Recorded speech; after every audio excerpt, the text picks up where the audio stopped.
কৃষকদের কল্যাণে কেন্দ্রীয় সরকার প্রতিশ্রুতিবদ্ধ এবং তাদের সুবিধার্থে সরকার একাধিক গুরুত্বপূর্ণ পদক্ষেপ গ্রহণ করেছে বলে প্রধানমন্ত্রী নরেন্দ্র মোদী জানিয়েছেন। আজ নামরূপ সার কারখানায় নতুন ব্রাউনফিল্ড অ্যামোনিয়া ইউরিয়া প্রকল্পের ভিত্তিপ্রস্তর স্থাপন করে প্রধানমন্ত্রী এ কথা বলেন। অসমসহ সমগ্র উত্তর পূর্বাঞ্চলে উন্নয়নের এক নতুন যুগের সূচনা হয়েছে উল্লেখ করে প্রধানমন্ত্রী মোদী বলেন, এটি অসমের উন্নয়ন যাত্রার কেবল শুরু মাত্র। তিনি বলেন, অসমকে আহোম শাসনের স্বর্ণালী দিনের মতো শক্তিশালী করে গড়ে তোলা হবে।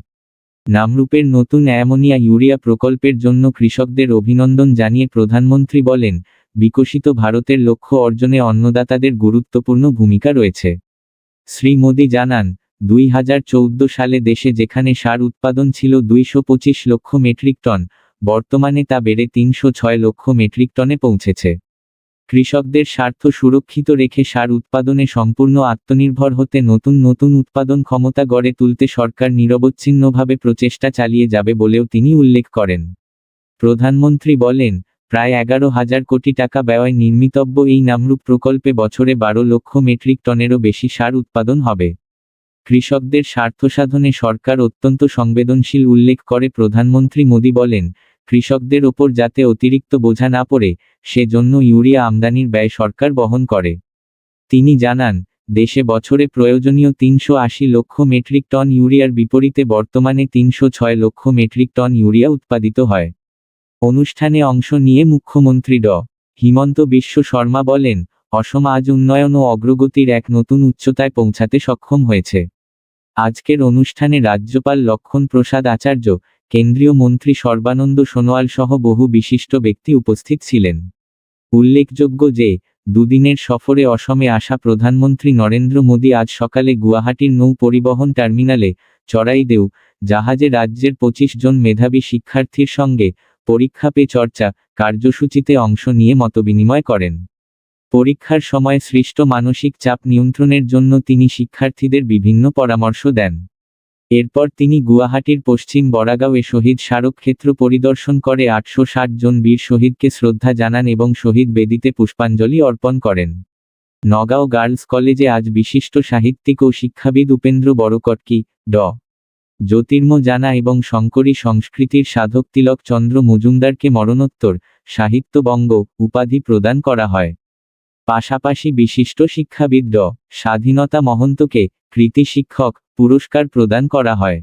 অনুষ্ঠানে ডিব্রুগড় বিশ্ববিদ্যালয়ের অধ্যাপক ড. মৃণাল কুমার বড়ুয়া প্রমূল্যের উত্তরণ ও মানব সমাজের ভবিষ্যৎ শীর্ষক শুভেন্দ্রনাথ কাকতি স্মারক বক্তৃতা প্রদান করেন।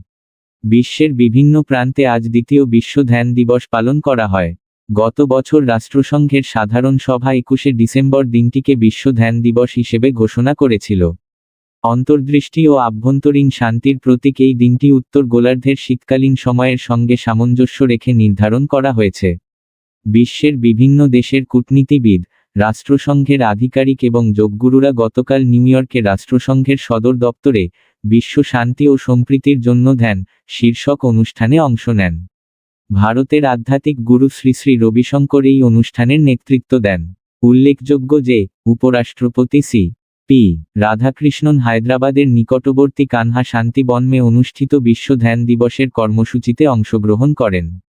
উত্তরপ্রদেশ পুলিশের একটি দল গতকাল ধুবুরীর ভারত-বাংলাদেশ সীমান্তের টাকিমারিতে সন্ত্রাসবাদী কার্যকলাপে জড়িত থাকার অভিযোগে অভিযুক্ত এক যুবকের সন্ধানে অভিযান চালাচ্ছে বলে জেলার পুলিশ সুপার জানিয়েছেন। ধুবুরী পুলিশের সহযোগিতায় দলটি সাদিক আলী ওরফে সাদিক শেখ নামের ওই ব্যক্তির বাড়িতে অভিযান চালালেও তাকে খুঁজে পেতে ব্যর্থ হয়। উল্লেখযোগ্য যে, লখনউ পুলিশ থানায় 2022 সালে নথিভুক্ত একটি মামলার সঙ্গে জড়িত থাকার অভিযোগে মুক্তাল মণ্ডলের পুত্র সাদিক আলীকে গত 3 বছর ধরে পুলিশ খুঁজছে। বাংলাদেশের অশান্ত পরিস্থিতির প্রভাব যাতে ভারতে না পড়ে, সেজন্য সীমান্তবর্তী এলাকাগুলিতে নিরাপত্তা ব্যবস্থা আরও কড়া করা হয়েছে। কাছাড় জেলার কাটিগড়ার নাটানপুর এলাকার ভারত-বাংলাদেশ সীমান্তে বিএসএফের 170 নম্বর ব্যাটালিয়নের তত্ত্বাবধানে দিনরাত কড়া নিরাপত্তা ব্যবস্থা নেওয়া হয়েছে। এলাকায় অতিরিক্ত বিএসএফ জওয়ান মোতায়েন করা হয়েছে। পাশাপাশি নাইট ভিশন ক্যামেরা, সিসিটিভি সহ 24 ঘণ্টা সতর্ক বজায় রাখা হচ্ছে। বাক্সা জেলার খামারদইছায় আজ মন্ত্রী উখাও গৌরা ব্রহ্মা বিধায়ক পুঁজির 15 লাখ টাকা অনুদানে নির্মিত একটি শরীরচর্চা কেন্দ্র উদ্বোধন করেন। যুব স্পোর্টস ক্লাবে নির্মিত এই শরীরচর্চা কেন্দ্রটি গ্রামাঞ্চলের মানুষকে উপকৃত করবে বলে তিনি তার ভাষণে উল্লেখ করেন। উদ্বোধনী অনুষ্ঠানে বহু বিশিষ্ট ব্যক্তি উপস্থিত ছিলেন। আসামের পোল্ট্রি ঐতিহ্যের ক্ষেত্রে এক গুরুত্বপূর্ণ মাইলফলক হিসেবে বরাক উপত্যকার স্থানীয় নাগী হাঁস অধিগ্রহণ নম্বর _00_নাগী_1109 কে ভারতীয় কৃষি গবেষণা পরিষদ (ICAR) এর national bureau of animal genetic resources (NBAGR) কর্তৃক আনুষ্ঠানিকভাবে জাতীয় জাত হিসেবে নিবন্ধিত করা হয়েছে। সদ্য অনুষ্ঠিত একটি ICAR বৈঠকে এই স্বীকৃতি প্রদান করা হয়, যা খানাপাড়াস্থিত ভেটেরিনারি সায়েন্স কলেজ (CVSC) এর নেতৃত্বে প্রায় 25 বছর ধরে পরিচালিত পদ্ধতিগত গবেষণার সফল পরিণতি নির্দেশ করে। প্রধানত শ্রীভূমি ও কাছাড় জেলায় পাওয়া নাগী হাঁস তার সাপ সদৃশ ভঙ্গি, গলায় সাদা দাগসহ সম্পূর্ণ কালো পালক এবং জলাভূমি পরিবেশে অসাধারণ অভিযোজন ক্ষমতার জন্য পরিচিত। উৎপাদন ক্ষমতার দিক থেকেও এই জাত গুরুত্বপূর্ণ, বছরে গড়ে প্রায় 150টি ডিম পাড়তে সক্ষম। এই জাতীয় স্বীকৃতির ফলে নাগী হাঁস একটি স্বতন্ত্র জিনগত পরিচয় লাভ করেছে, যার মাধ্যমে দক্ষিণ আসামের গ্রামীণ হাঁস চাষী সম্প্রদায়গুলোর সামাজিক অর্থনৈতিক সম্ভাবনা উল্লেখযোগ্যভাবে বৃদ্ধি পাবে। এই সফল নিবন্ধন খানাপাড়াস্থিত ভেটেরিনারি সায়েন্স কলেজের পাশাপাশি একটি বহু সংস্থাগত সহযোগিতার ফল। দীর্ঘমেয়াদী গবেষণার নেতৃত্ব দেয় CVSC, খানাপাড়া। অন্যদিকে মাঠপর্যায়ে নথিভুক্তকরণ ও জার্মোপ্লাজম শনাক্তকরণের দায়িত্ব পালন করে শ্রীভূমি কৃষি বিজ্ঞান কেন্দ্র (KVK), শ্রীভূমি জেলা পশুচিকিৎসা বিভাগের সক্রিয় সহযোগিতায়। এশিয়ার দ্বিতীয় বৃহত্তম জলাভূমি সোনোবিলের আশপাশে বসবাসকারী স্থানীয় হাঁস পালকদের নিয়ে গঠিত সোনোবিল নাগী হাঁস উৎপাদক সমবায় সমিতিও এই প্রক্রিয়ায় গুরুত্বপূর্ণ ভূমিকা পালন করেছে। জাতীয় নিবন্ধনের পর এখন এই মূল্যবান জার্মোপ্লাজমের দীর্ঘমেয়াদী সংরক্ষণ, জিনগত বিশুদ্ধতা ও টেকসই ব্যবহারের ওপর জোর দেওয়া হবে। বরাক উপত্যকার জেলা পশুচিকিৎসা দপ্তরসমূহ এবং শ্রীভূমি, কাছাড় ও হাইলাকান্দির KVK গুলো জিনগত মিশ্রণ রোধে উপহ্যাচারী ও বৈজ্ঞানিক প্রজনন ইউনিট স্থাপনের প্রতিশ্রুতি দিয়েছে। এসব প্রতিষ্ঠান সোনোবিল সমবায় সমিতি ও স্থানীয় কৃষকদের নিয়মিত কারিগরি সহায়তা প্রদান করবে, যাতে সুশৃঙ্খল প্রজনন ও বৈজ্ঞানিক ব্যবস্থাপনা নিশ্চিত হয়।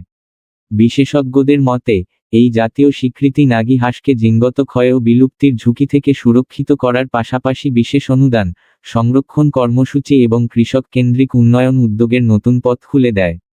এর মাধ্যমে জীবিকা শক্তিশালী হওয়ার পাশাপাশি বরাক উপত্যকার অনন্য কৃষি জীববৈচিত্র্য সংরক্ষণেও উল্লেখযোগ্য অবদান রাখবে।